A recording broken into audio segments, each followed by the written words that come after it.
यावर्षी एसटी महामंडळाच्या ताफ्यातील नवीन कोऱ्या असलेल्या 5,500 बसेस या वारकरी संप्रदायासाठी पंढरपूरला जाण्यासाठी आम्ही राखीव ठेवलेल्या आहेत।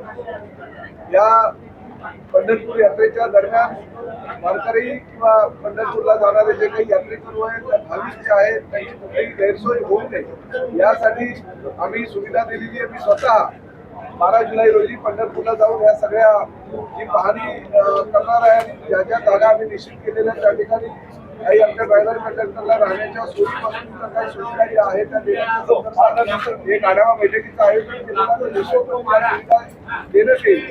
त्याहीपेक्षा जास्त सुविधा देण्याचा एसटी महामंडळाच्या माध्यमातून आम्ही प्रयत्न करणार।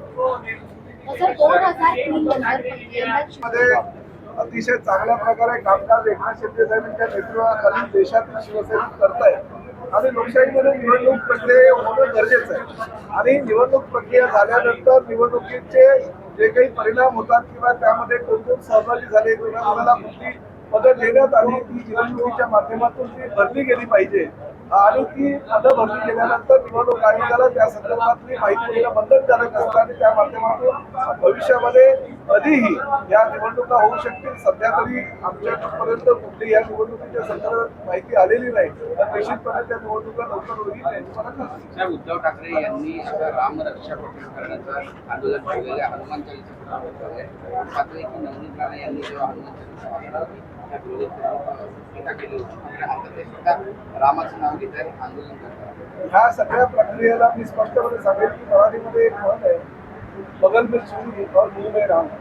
मला कल्पना असेल की 10 जून 2021 रोजी शिवसेनेचा आमदार म्हणून मी उद्धव साहेबांना एक पत्र दिलं होतं आणि त्या पत्रामध्ये स्पष्टपणे सांगितलं होतं की आज आपण ज्यांच्याबरोबर आघाडी केलेली आहे त्या काँग्रेस राष्ट्रवादी बरोबर आघाडी केल्यामुळे आपल्या शिवसेनेच्या सदस्यांना अनेक संकटांना सामोरं जावं लागतंय, अनेक समस्यांना सामोरं जावं लागतंय आणि त्यामुळे ह्या काँग्रेस राष्ट्रवादीच्या आघाडी बरोबर राहण्याच्या ऐवजी जी परंपरागत आपली भारतीय जनता पक्षाबरोबरची युती आहे ती गेल्या अनेक वर्षापासून राज्यामध्ये आहे।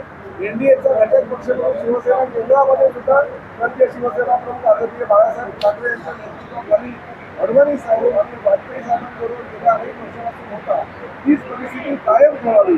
परंतु त्यावेळेस माझं ऐकलं नाही। 4 पालिके पत्र दिल्यानंतर सुद्धा काँग्रेस आणि राष्ट्रवादी बरोबर त्यांनी आघाडी कायम ठेवली, ते स्वतः मुख्यमंत्री पदावर कायम राहिले आणि त्यामुळे भविष्यामध्ये काय झालं 2022 हे आपण पाहिलं।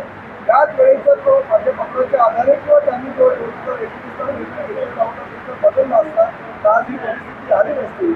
आतापर्यंत 2023च्या निवडणुका सुद्धा त्यांनी काँग्रेस राष्ट्रवादी बरोबर लढले आणि जे दुसरी अल्पसंख्याकाची मतं आहे त्या मतांसाठी ते त्यांच्यावर आघाडी कमी केली, परंतु आज अचानक त्यांना राम आढळण्याचे दुर्दैवाने परत एकदा सांगतो मुंह में राम और बगल में चूल जी आपली प्रक्रिया जी तुम्ही चालू केलेली आहे कुठेतरी थांबवणं गरजेचं आहे। आता तर शेवटी सगळे मिशन टायगर किंवा बरेच काही गोष्टी मिशन सचिन आई सगळे आता मार पडलेल्या काहीतरी आरोप करावे आजपर्यंत सगळे आरोप करावे आता यांनी सुरुवात केली आहे। त्यामुळे आम्ही आता त्या आरोपांच्या पैकीच्या ग्रँडर्सला आम्ही प्रतिकार निश्चितपणे देऊ शकतो।